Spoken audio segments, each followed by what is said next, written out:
How's it going, everyone? Jeff Johnson here from the Gazette.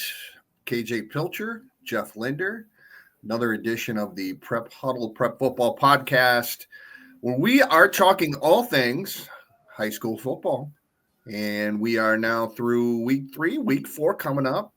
It's the quickest 9 weeks in the calendar year, right, boys? That's what they always say. So I can't believe we're already up to week 4. So far, so good with the weather for the most part. And, I think everybody or almost everybody starting district play or getting close to it. So that's always a very exciting point in the season. How about we run through maybe some of the things that happened in week 3, things of note.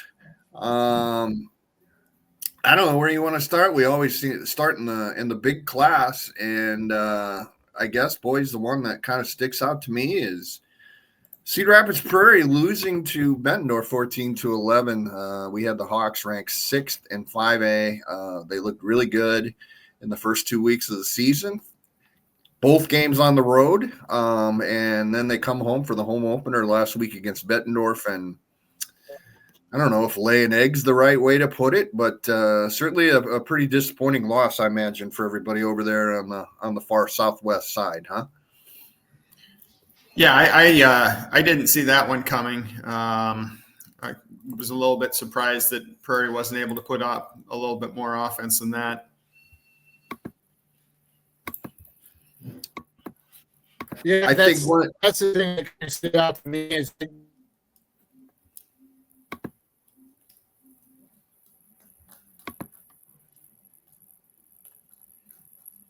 Go ahead, JJ.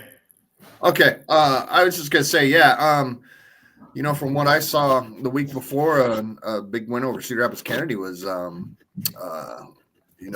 really was very high on this team, and I still am. I think maybe sometimes this might be the best thing that happens to a team.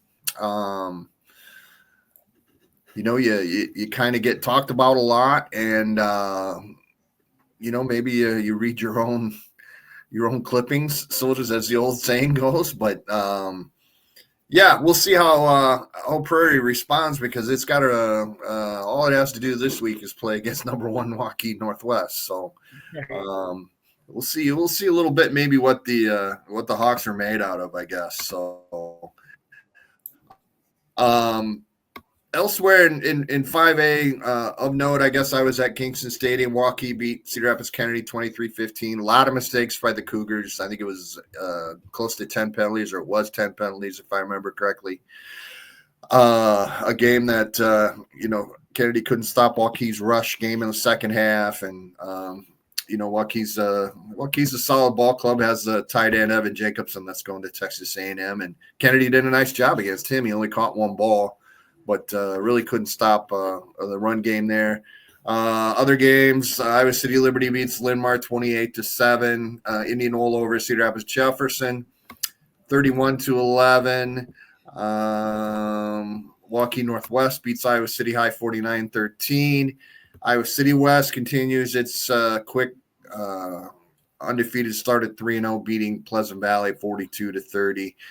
And around the state, Jeffrey, maybe the game that was the most interesting to me was probably Sioux City East and Sioux City Heelan, 42-41 East in double overtime.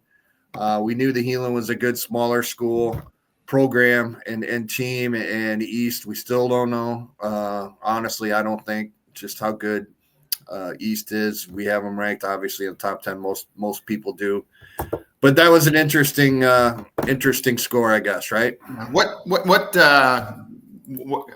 First of all, back to East and Heelan, I think that might end up being one of East's toughest games this season. What don't you like about them at this point?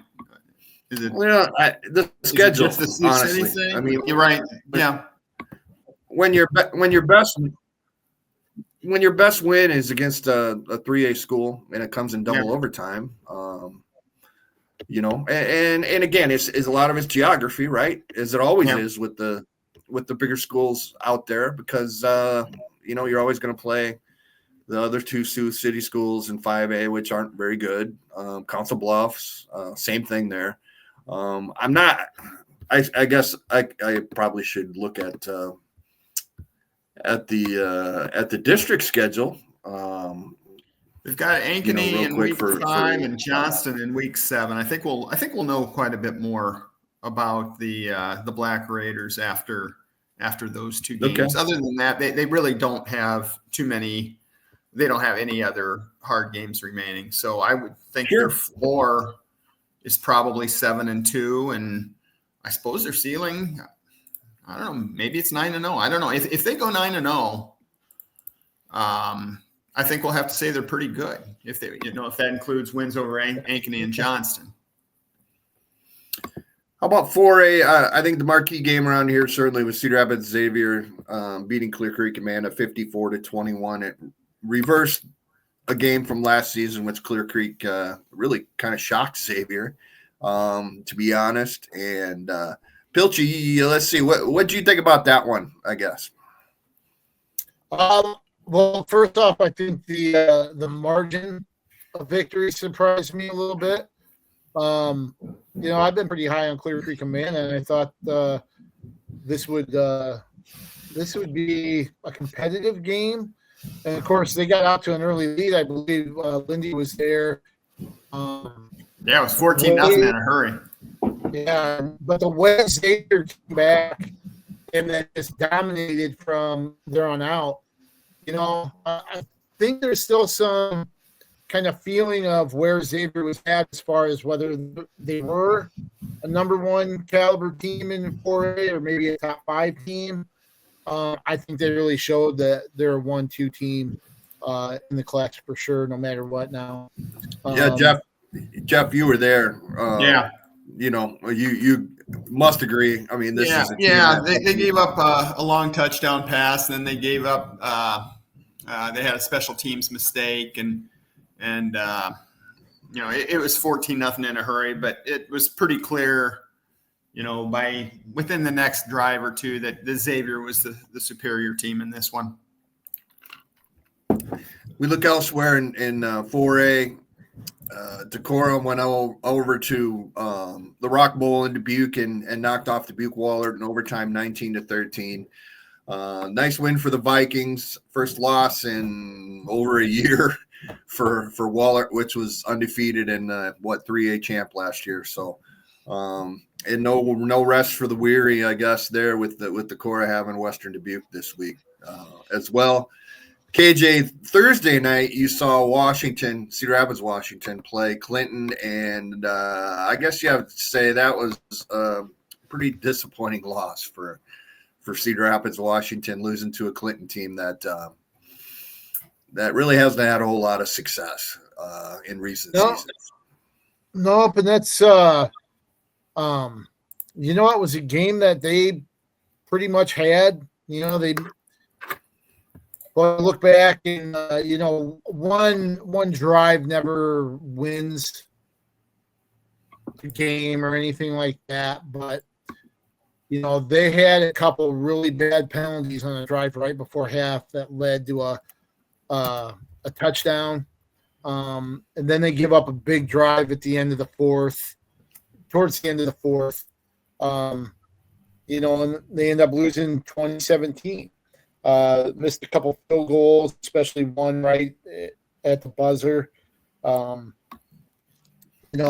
it sailed a little right before time. But give credit to Clinton. They put together a heck of a drive there towards the end. I think they went like 13 plays or something like that and covered 70-some yards. Carter kid scored a touchdown, then a 2-point conversion. Washington couldn't seem to stop the run at that point. But then they get a great return from Keegan Waters. They get the ball first and goal. I think maybe inside the 5, inside the 10. Maybe the 5 to 7 yard line, somewhere around there. And just couldn't. They went backwards 2 or 3 straight plays, and then field goal from opted to go outside instead of punting the ball up the middle. Eric Addy talked about that. They thought they were going to plug up the middle, so they tried to go to the perimeter, and that didn't work, and they lost yardage. Then they set up a field goal from the left hash and missed it. A lot of mistakes there. Wash's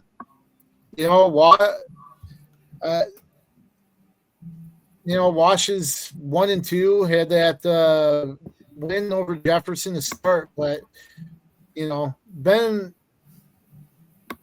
I hate to say anything, just been a little lackluster, I think, maybe the last 2 weeks.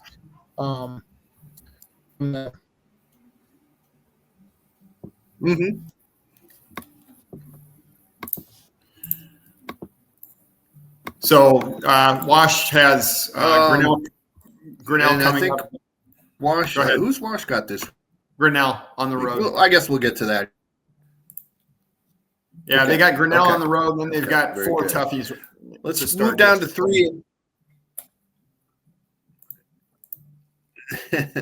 I believe Xavier would be the first one, if I remember correctly. So the big game, obviously, in Class 3A was the annual Solon Mount Vernon game, and Solon coming out on top there, 35-20. Nothing that happens in that game, I guess, would necessarily be a surprise. But Solon's got some dudes offensively, I guess, guys, and really ran for a balanced attack. Looking at 230 yards on the ground, 192 through the air. Eli Campman had over 300 yards rushing and passing. So he's having a great senior season, and big win for the Spartans. Yeah, and it really was.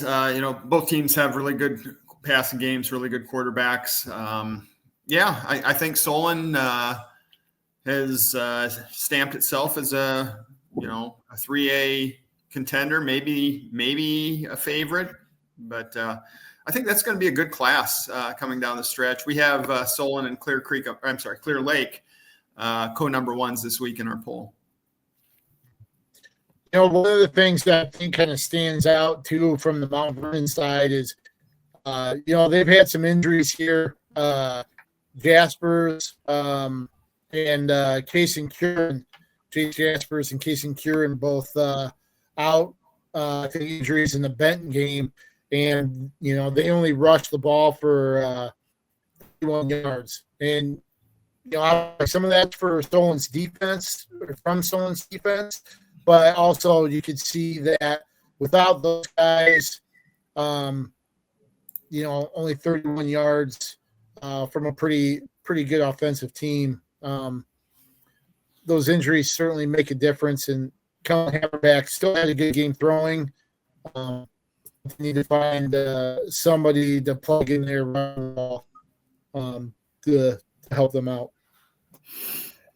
Elsewhere in the class, I guess of note, I look at West Delaware's off to a real nice start, guys, at 3-0. Beat Waukon 34-6, and you mentioned Clear Lake, Lindy, a really impressive 47-7 win over Webster City, which is always a good ball club. And the annual Benton County Clash went to Benton Community 42-0 over Vinton Shellsburg. So that was in Class 3A. Then we look at maybe some scores in Class 2A.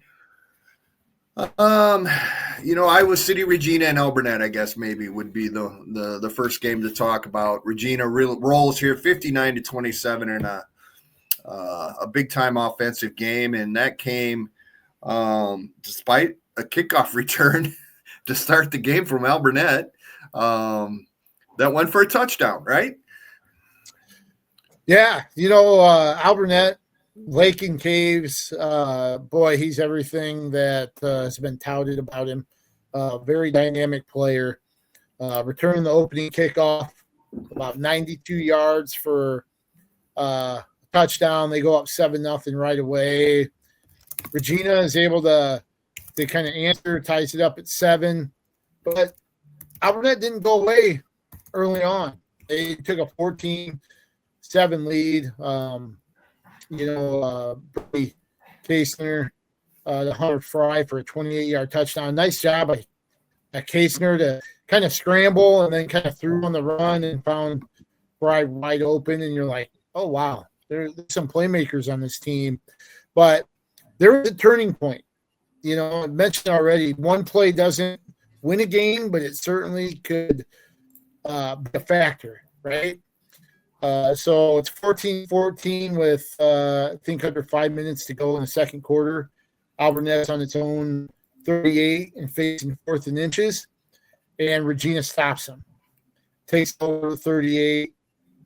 Then they end up getting a touchdown off that drive. I think Alburnette presses a little bit, trying to get something in the final minutes and maybe tie things up, throws an interception.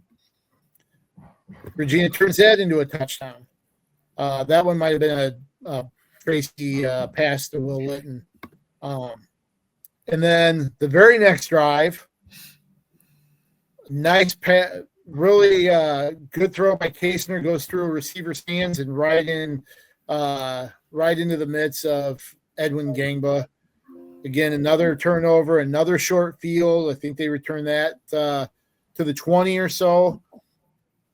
And Regina puts that in the point. So lickety split, Regina gets a stop and then puts up 21 unmatched points before the end of the half. So that really broke the game open. And it was that defensive stop that, on 4th down, forced a turnover on downs that seemed to kind of swing things in Regina's favor. And they didn't look back after that. But I think Alburnette's still a really good team, obviously, with Caves and a couple other guys. They have some playmakers. I think their defense, I think they have some tough kids up front. I think there's some grittiness and some toughness to them. And I think that'll serve them well in the games going forward. So still expect some good things from Alburnette. The one thing I will point out, Kyle Tracy, he really demonstrated his ability to throw the ball and run the ball. Threw for 206 yards and a touchdown, ran for 132, and I think he might have scored another touchdown running as well. He's a dual threat. I know that's a cliche and gets thrown around a lot, but Tracy's definitely a dual threat. When you have some other weapons there, that makes Regina really, really dangerous. You look at a Class 1A now as we move down, we scroll down here, and Class A, I guess, too, in this case. Jeff, I know you've been very high. We all have on Maquoketa Valley, and unfortunately had the injury to quarterback Brady Wall, which kind of was a factor last week or 2 weeks ago in a loss to North Lynn. Boy, did the Wildcats really rebound with a very nice win over Dyersville Beckman this week, 17-7. And that was one up front. I think Maquoketa Valley ran for over 200 yards and limited Beckman to, I think, 60-something. So I guess Maquoketa Valley proved that, okay, even though our really good quarterbacks out there, that boys, we can still play, huh? Yeah. Yeah, that's a really nice bounce back win for them against I think a very good 1A program. I think Beckman's going to do a lot of good things this year. Just kind of looking to see who Maquoketa Valley's got coming up. They've got East Marshall on the road. East Marshall's better this year than they've been, and then they've got Wapsie Valley at home the week after that. That will be probably a top 10 pivotal game in that district. East Marshall and Maquoketa Valley, huh? District rivals. That is a long district rivals. Long time arch rivals. Heated rivalry that goes back weeks. Yeah, and North Lynn just played East Marshall, right? Yeah, if I remember right, this past week. Yeah, so East Marshall's got to be going, what did we do to peeve off the IHSAA? They're making us go way east to play our district games. But I just don't think there are very many. It. I don't think there are a whole lot of Class A teams in that area. I think they're either 8-player or maybe a little bit bigger. You've got the sickle teams down to the south there that I suppose they could have gone with, but the Linville Sullies and BGMs and some of those. But I guess that's just how it broke this year. And East Marshall has not been a Class A team very long, I don't think. I remember them being like 2A, I want to say. LeGrand, LDF, Semco. So declining enrollment there. We mentioned Northland going to 3-0 with the 28-13 win over East Marshall. And Lindy, I'm going to have you effort this. When do Northland and Maquoketa Valley play? Because that could be that was the 16-0 game. Yeah, that was 2 That's right. Okay, never mind. Jeepers creepers. It's old age, folks. No, that's okay. You asked me to effort it, and I did. You did right away. I appreciate that. Other Class A, the top 2 teams just kind of keep rolling. St. Ansgar and West Hancock, and I don't know anything around the area. Let's talk about 3-0 Midland, and let's talk about 3-0 Clayton Ridge, because we haven't gotten to do that for a while. That's a great idea. Midland went to 3-0 with a 36-20 win over East Buchanan. And what it is really quite a story over there in Wyoming. That's Wyoming, Iowa, not Wyoming, the state. Midland was the last time Midland was an 11-player program was, I believe, 2010. Wow. And they went to 8-player from there. They had some good years in 8-player. Yes, absolutely. Had some good 8-9 win teams, if I remember correctly. And enrollment, the vagaries of the whole enrollment and where whether you could play 8-man or 11-man. Midland fell on the 11-man side or 11-player side this season. And that has got to be an incredible adjustment. And I'm sure it was, and it is. But, 3-0 is 3-0. Looking at the stats here, Anthony Harrington has kind of been, I think, the main mover for Midland. He's the quarterback. He threw for 108 last week and ran for 197. So he's a good all-around. That's your old conference. Yeah, that's your old good conference, Jeffrey, as a North Cedar guy. All hail the old Mid-East. Lincoln community guy. Yeah. But that is a great story, right? Yeah. I think when I didn't play football in high school, but I remember that they were one of those schools that their football field and their baseball field overlapped. So part of the field was in dirt. And when it rained over there, that was always fun. So one of the interesting things with Midland, so last year in 8-player, guess how many times they scored over 30 points in a game? Last year? Yeah. I'd say one. They weren't very good last year. They did not have a good record, so I'm going out and saying they scored over 30 points twice, both in losses. Okay. This year in their first 3 games back in 11-man, they're averaging 31 points a game and only giving up a little over 12 points a game. So, that's fantastic. You usually don't probably move from 8-player to 11-player and get, this outburst of offense. But Harrington, you mentioned Harrington. He's a great all-around athlete. Pretty sure he was an all-stater in baseball. I think he wrestles as well. When you have a leader like that, it kind of helps bring some other guys along, but they certainly have benefited or have gotten better from a year ago, I guess, and it's shown here early on.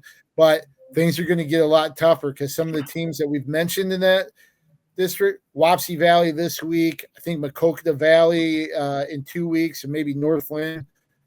Those are 3 next opponents, or 3 of the next 4. So it's going to get a lot tougher for Midland going forward. It'll be interesting to see how they step up to those challenges. They probably don't have to beat any of those 3 if they can beat East Marshall to get into the playoffs. Really? I'll put them in the top 4. I think, yeah, it'd be because they already beat East Buck, North Cedar, yeah. So it probably that East Marshall game would be the one that would determine the 5th team in that district. Wow. So anyway, and then we talked about Clayton Ridge, as Jeff mentioned. Another good story here early in the season. A 3-0 record, a 40-0 win over Postville last week. You look down. I'm looking down the wins totals here, starting with last year: 3, 2, 1, 2, 3, 3, 0, 3, 3. So you kind of get the point here. Clayton Ridge has not experienced a whole lot of success in the last 10 years or so. But this team is certainly off to a great start at 3-0. Again, kind of like Midland, maybe the schedule hasn't been the toughest, but so what? I mean, you got to win games, and certainly, the Eagles are winning games and playing good defense. I think 2 shutouts, right? Maybe in the first 3 weeks. So, good on Clayton Ridge. And their schedule ramps up in week 5 somewhat with Southwind, North Butler in week 6. Those are kind of swing games maybe, and then they close with St. Ansgar, Nashville Plainfield. So the meat of their schedule comes late. And if you've ever been to Guttenberg, Clayton Ridge High School is literally right next to the Mississippi River, which is kind of cool. Actually, I think you can kind of go out back of the school, and right there is the Mississippi River. And if you fumble and stumble, you might fall into it. So it's a really pretty cool place to watch a game. So, have you been there before, Jeff? Yeah, they used to be in our conference when they were still Guttenberg. Oh, that's right. That's right. There's another one. So that was a long trip. Hey, yes. I remember while we're up there in Clayton County, let's give a shout out to Elkader Central, right? Yeah. I know they want to go by Central Elkader, but we call them Elkader Central. That's just our style.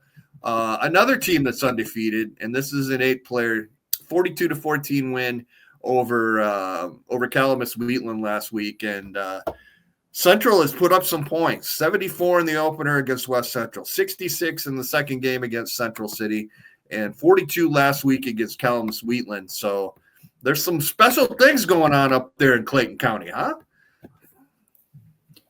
Yeah. And let's see, they've got Key High this week. So that's, I'd say that's probably a win. Springville next week at home. That's going to be a lot tougher. Cedar Ridge Christian week 6. And then they close Easton Valley and Edco. And you look at, again, a program without really much of any success. Starting in 2017, won 2 games. The next year, 0 in 2019. 1 win in 2020. 2 wins in 2021. Didn't have a team in 2022. Not enough kids wanted to play. Didn't win a game in 23. Went 3-5 last season. So good on the boys up there in Elkader. No doubt about that. One of you guys might remember this better than me, but weren't they the team that broke a long winning streak by Don Bosco in the regular season, and then Don Bosco came back and beat them in the playoffs? Is that correct? It's been a few years. Boy, you guys, that rings a bell. You got a better memory than I do. Well, I remember weird things. No, it's good. It's good. Elsewhere, an 8-player, I guess, real quick. Anything of note? Edco 64-14 over Key High. Springville's got to be the best 0-4 team in the state, right? 46-40 loss to Easton Valley. That's a good team. Springville's a good team, and they've just been the victim of losing some close games to other good teams. And the schedule's going to even out for them a little bit. And I still wouldn't be surprised if that's a team that's making some noise at some point before the season's over. So, hey, I just want to follow up on the Don Bosco. In 2016, Elkader Central handed Don Bosco its first 8-player loss. And then Don Bosco came back. And then Don Bosco came back and beat them at the beginning of November in the postseason. Wow. That's good intel. Very good intel. So we thought we would run by we do something called 4 Downs every week, and KJ Pilcher is his idea, and he does a great job compiling everything and giving questions to me, KJ, Jeff, and Scott Udash, our friend from CRM Live Sports, who's out and about and does high school fun online every week. So I thought we'd just run through the questions this week. You can always read this at thegazette.com or pick up a copy of the Gazette, I guess, as well. So Wednesday edition. So 4 questions. The first question, 1st and 10 this week, was what 3-0 or 4-0 team has been the most impressive? And your answers, we'll start with Jeff on this one. I got to look back at it. You tell me what my answer was. Well, I mentioned Northwest. Yep. And let's see. Go ahead and help me out here. Elkader Central. You had Elkader Central up there. All right. So I think you nailed that one. I said West Lyon just because, and that team's going to contend for a state championship every year. I mean, it's just that great of a program up there. But West Lyon has beaten its 3 opponents by a combined score of 115-0. And you can't get much better than that. And then the other one that I mentioned was Carroll Kemper, which is also 3-0. Beat a good Cherokee team, which I think we have ranked in a lower class, 1A maybe, by 16 points, and then smacked Algona 52-21. And Algona was the top, number 2, I think. Behind Mount Vernon. Yeah, when we had them behind Mount Vernon. So those were my 2 things. Pilchy, what do you remember what you got there? Yeah, Iowa in our area, Iowa Valley and West Delaware. The Tigers are just taking care of business all season pretty much. They've got wins over Don Bosco, just beating Zuma. I still think Springville is a quality program, even though they don't have the wins to show for it. And Iowa Valley beat them to open the season. I think they ranked 5th in points per game in 8-player. West Delaware's 3-0. That's a team that's really stood out to me. Their defense is one of the tops in 3A. They only give up like 4 points a game. Now, their schedule is going to get a little tougher with Waller this week, but they have them at home. Then state-wise, I agree with Lindy, Waukee Northwest. They've beaten Ankeny Centennial, West Des Moines Valley, dominant against City High, so it'll be fun to watch how they perform at Prairie this week. And then North Polk. I know we've talked about this a couple times, but that was a team that I kind of abandoned at the beginning of the season because I saw what they who led them last year, and those guys aren't there anymore. Yep. So I just assumed maybe a rebuilding year there at North Alleman. But they've come out, they beat Lewis Central, even though Lewis Central is 1-2 now. That was a team that I thought was going to be towards the top of 4A. Newton's had a good year, and they're ranked. They beat Newton, and then ADM, they beat ADM again, another ranked foe. They're 3-0 and almost look like they picked up where they left off a year ago. That leads into our second question. Our second down question was what was the best week 3 performance, individual or team? And Lindy, you and I agreed on this one. I want to talk a little bit about that. When we were talking 8-man, we probably neglected to talk about this, but what Nolan Kriegel did and what Nolan Kriegel continues to do. Yeah, he's been great. 353 rushing yards, 9 touchdowns, and what more do you say? I mean, he was the show, and Iowa Valley's really good. Also 3 2-point conversions. So I don't know how many points that adds up to, but a lot. And 60. There you go. 60 points. 83-64. How would you like to keep score for that game, huh? Or that's a long box score. Very much. Purple tunnel. Yes. Pilcher, you went with somebody you saw play in person Friday night. Yeah. Well, see, just to preface this, I compile everything, so I see what you guys answer. So on this one, I would have gone with Nolan Kriegel as well, but I just wanted to throw in a variety in there. And I watched Kyle Tracy put up 329 total yards against what I think is going to be a really good Albernet defense. He passed for 206 yards, threw for 4 touchdowns. As we mentioned before, 59-27. But it was more than the stats. There were times where things broke down or guys were covered, and Tracy was able to make the decision to tuck it and run, scramble, make things happen kind of outside the boundaries of the play that was called and make something out of nothing a couple times. Right there, that was impressive to me. So that was a really good individual performance that I got to see up close. It was a little bit more than just the stats there. And then team-wise, Solon's win over Mount Vernon, the fact that they put up 35 points, and this has been a really offensive team through the first 3 weeks. Wins over Assumption, Williamsburg, and Mount Vernon, and boy, Solon's riding high right now.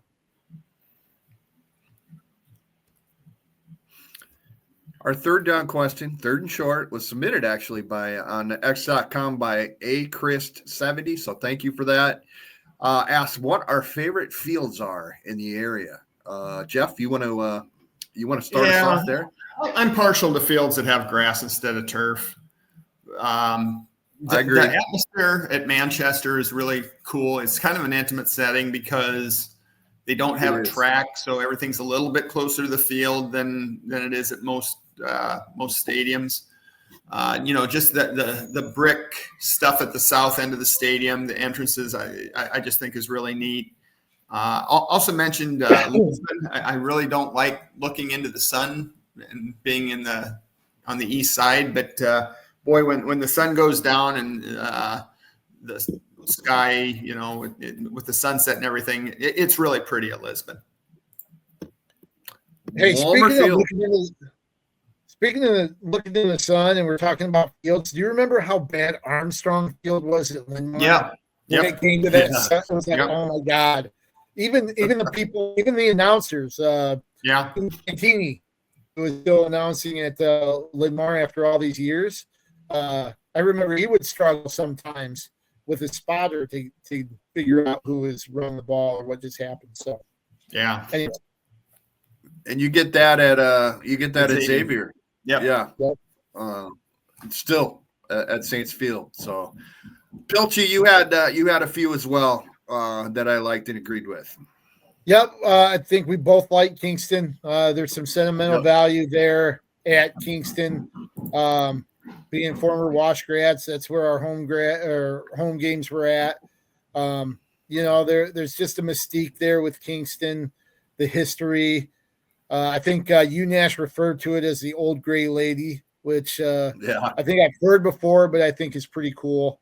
There's a simplicity and a mystique to it that makes it still one of my favorites. And having been on the grass there to play games, and it's just a really neat venue. I was looking out at Regina, and there's kind of a backdrop of trees there where it's at. You have the baseball and softball diamond kind of in the background. as well in the practice field. It's like a really intimate setting there at Regina, and I like that. And then Williamsburg's Bob Murphy Stadium. Yeah. I don't know why, but it's just kind of a neat deal. They've made some renovations where they put turf in. They changed the lighting. It used to be that yellow, real dull yellow lighting, and now it's a lot better and easier to kind of see. They've got a different entrance now that you walk down. It's kind of a neat setup. So I like those. Oh, and I like Marion's because it's new, kind of like Linmar and Liberty, but it's smaller. Mm-hmm. A little bit more intimate there with all the bells and whistles yet. So that's just a few that I kind of like. I will say this. I don't know if either of you have been to West Liberty yet. No, it's great. It's really good. Pilcher, I think with Williamsburg too, it's the pine trees right around the field. Yep. That's pretty cool to me, 100%. So, and I said as well, Kingston Stadium. I mean, geez, growing up, I remember being a kid in the 70s, and going to games out there with my uncle and my cousin, and there's just that mystique about it. To me, obviously, you talk about Linmar and Liberty, which have massive new beautiful stadiums, and then I mentioned one.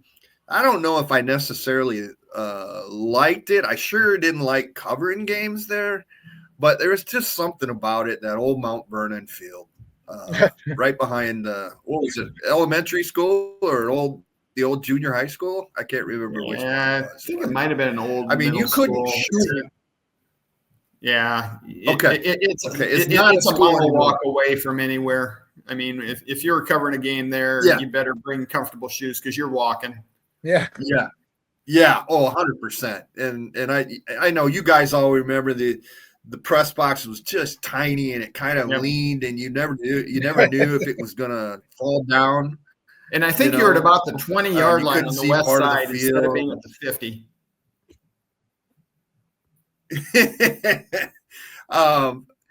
But I just remember covering a Solon Mount Vernon game when Jim Bellamy and Ed Hansen were still coaching, and I knew there was no room in the press box. I already kind of been told that, so I kind of meandered up on a grass hill behind the Mount Vernon section and just kind of watched the game there. And I could just remember.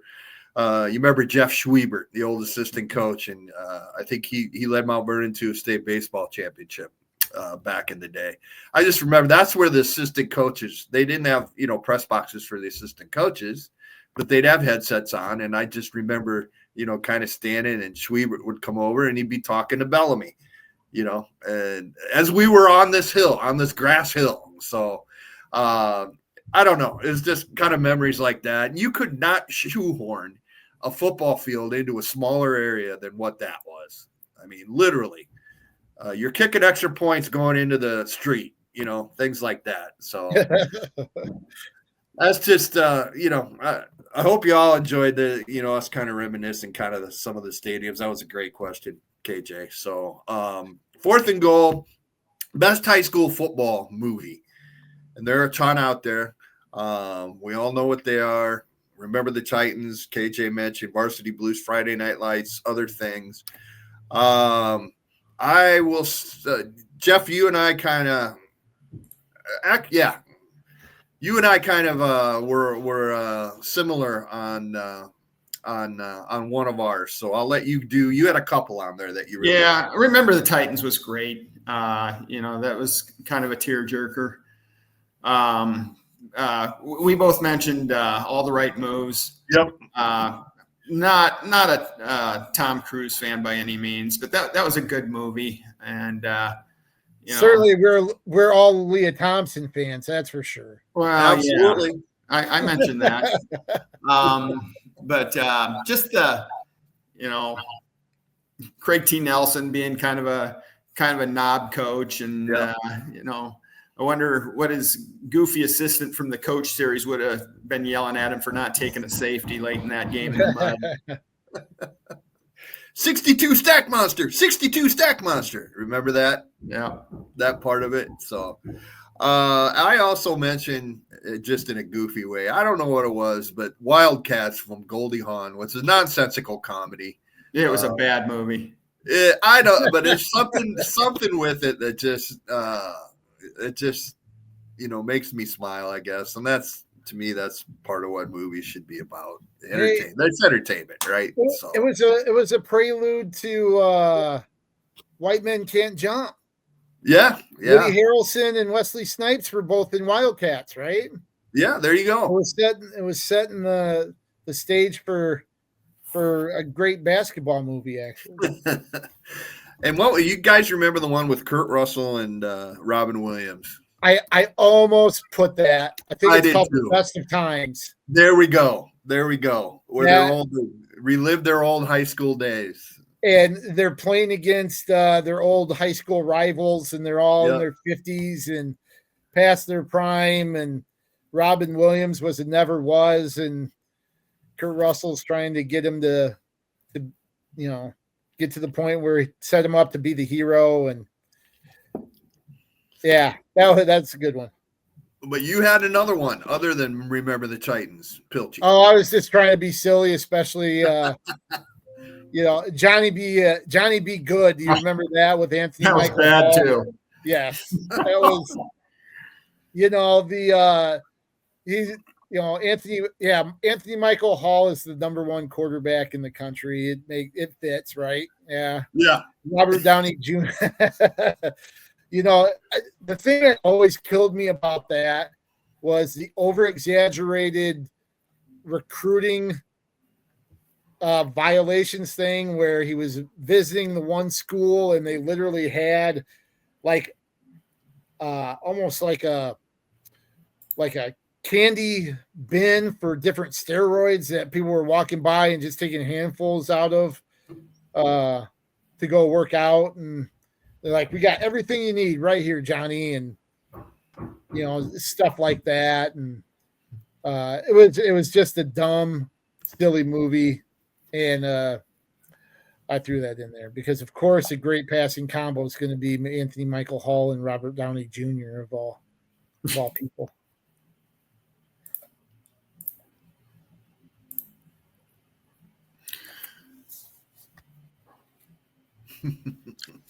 All right.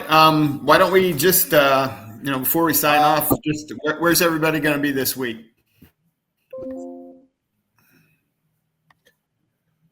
Well, right now I'm still planning on going to Johnston. That might change here within the next hour with some things or within the next day or so. But right now I'm planning to go to Johnston. I'm really excited for the possibility of seeing Liberty in Johnson go at it there in Central Iowa. So top 10 matchup. Can't remember what Johnston is in our poll this week.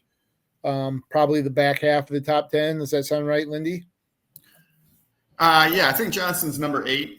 8. So yeah. And Liberty's right up there, top 2 or 3. So looking forward to that one out in Johnston. Let's see. JJ, we lost JJ. He's going to be out at John Wall Field. He's got Waukee Northwest and Prairie.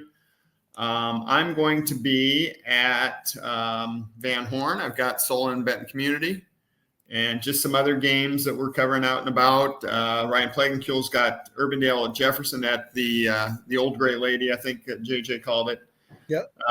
Condon's got Kennedy and Linmar, and Douglas Miles has Xavier at Williamsburg. So, any final thoughts before we shut this puppy down? Just thinking of a couple other games. We talked about Midland facing Wapsie Valley. That'll definitely be a good gauge of how good this Midland team really is. And then I think Decorah and Western Dubuque. I think that's a game that's really going to stand out. Wish it was a little bit closer, but that one and Dubuque Waller and West Delaware, I think be highlights for this week. Okay. All right. Well, I think we'll call it a week for this week. Thanks everybody for listening in, watching in, and for JJ, for KJ, this is Jeff Linder, and we'll see you next week. Keep your head on a swivel.